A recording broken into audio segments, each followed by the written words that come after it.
Graça e paz, boa noite, shalom. Nós queremos fazer um comentário sobre mistérios da Bíblia, mistérios esse que era oculto no Antigo Testamento, mas ele foi revelado no Novo Testamento e muitos mistérios que a Bíblia ela fala ainda não foi desvendado, ainda não foram cumpridos.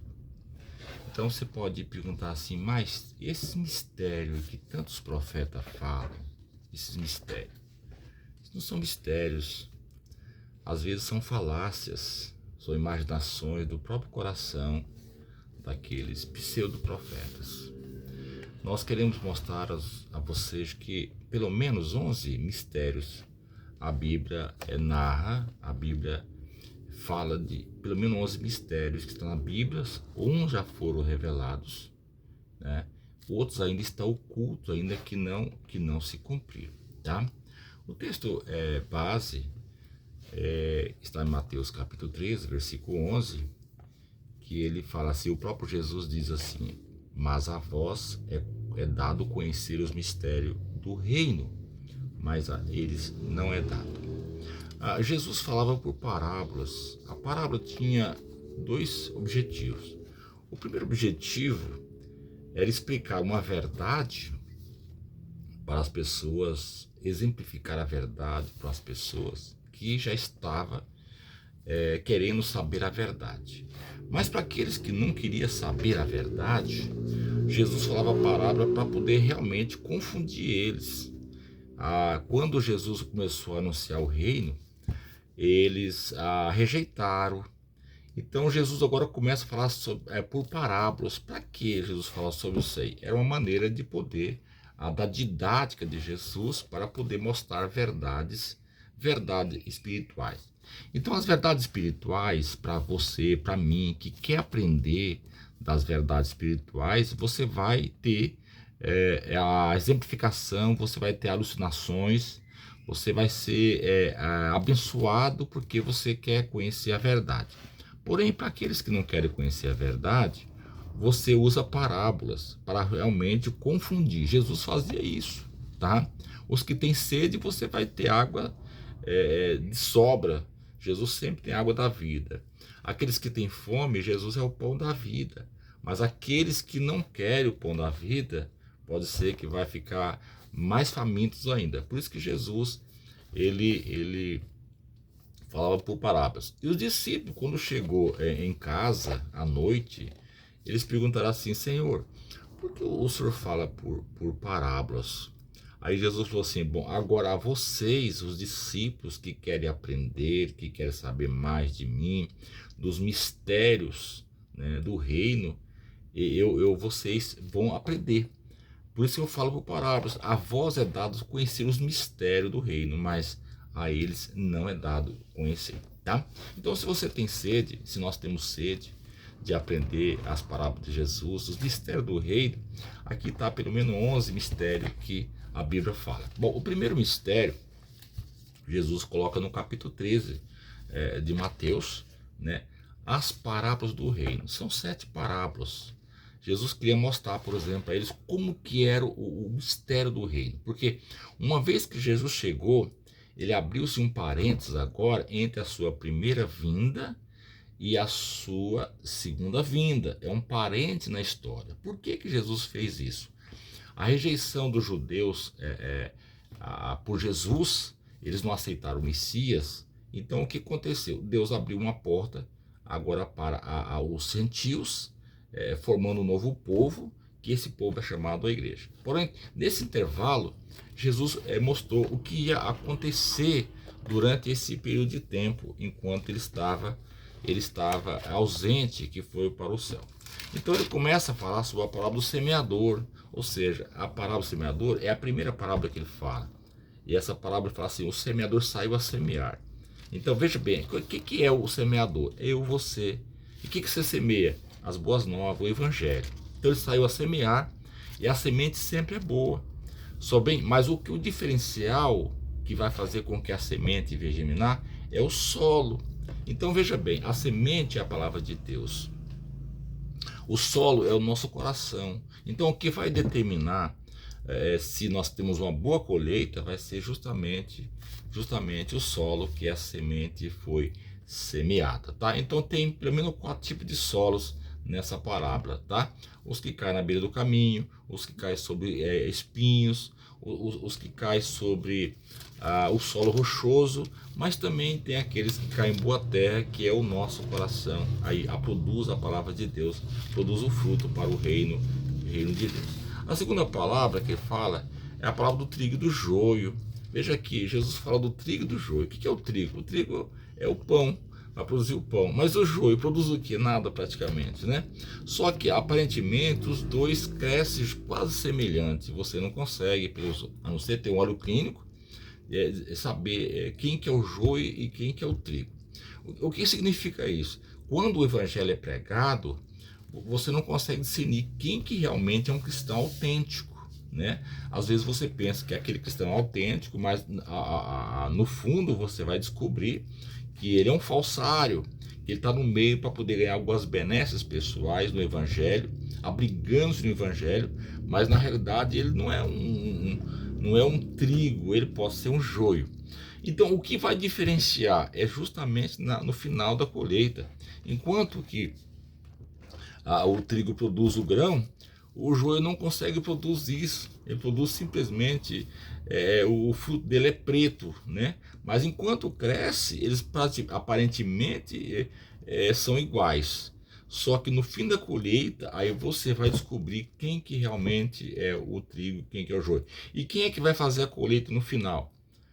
É os próprios anjos. Eles vão colher o trigo, os que estão autênticos, e também o joio, aqueles que não são autênticos, ele vai mandar queimar no lago de fogo e enxofre. Então tem 2 tipos de pessoas, tá? O joio e o trigo. Então temos que analisar quem somos na igreja, a quem queremos disfarçar, a quem somos. Somos trigo ou somos joio?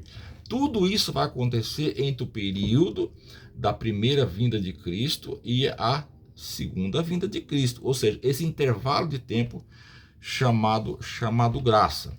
A terceira palavra, Jesus fala, por exemplo, do grão de mostarda, do fermento. Veja que o grão de mostarda é o primeiro, uma semente mais minúscula que tem.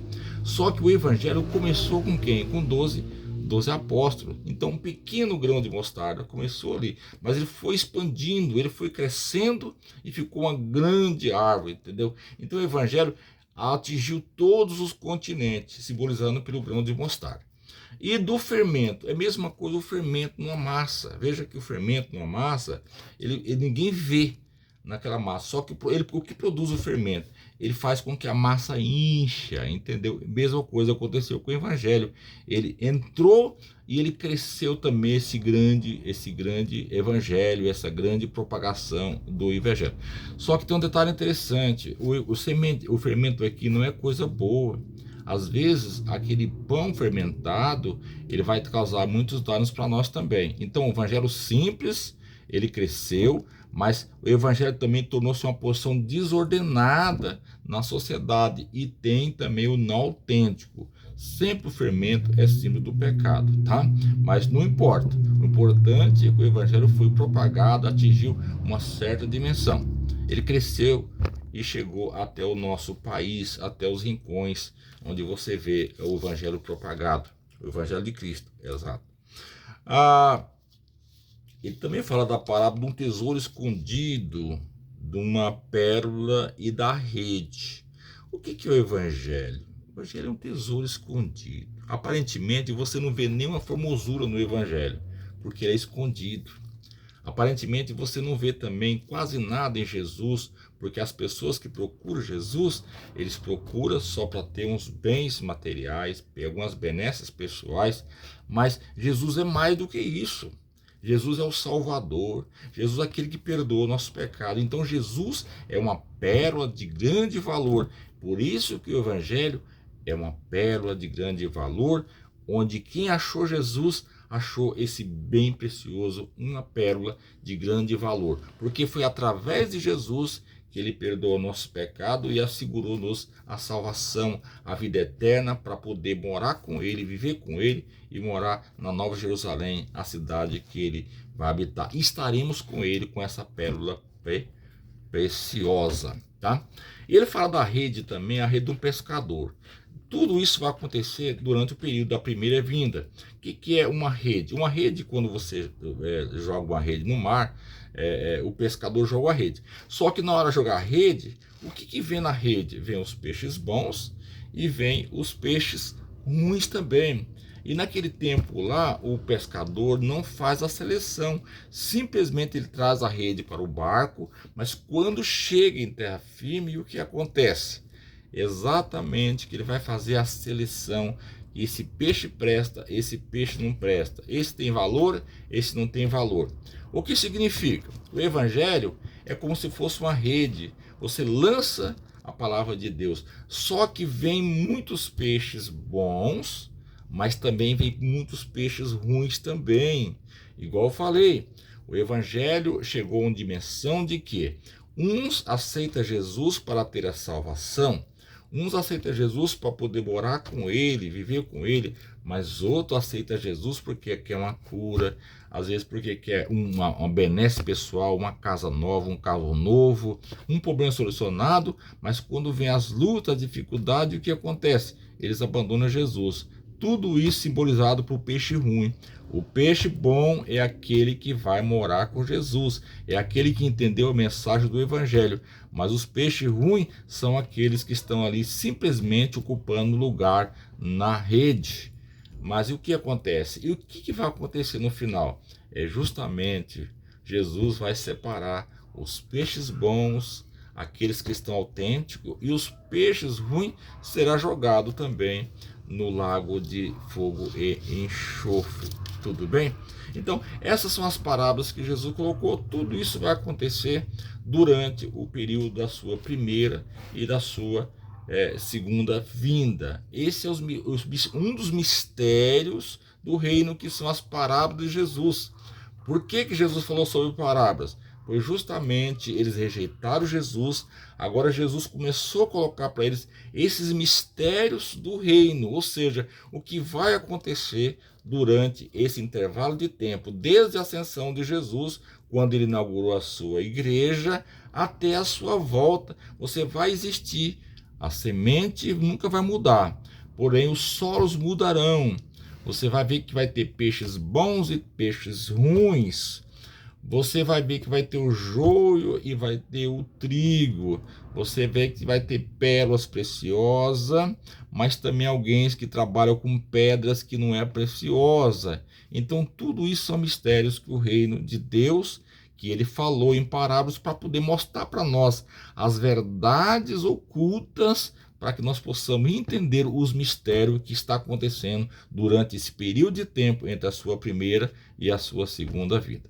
Esse é o primeiro mistério do reino. Comentaremos em outra oportunidade mais alguns mistérios do reino. Deus te abençoe você em Cristo, em nome de Jesus.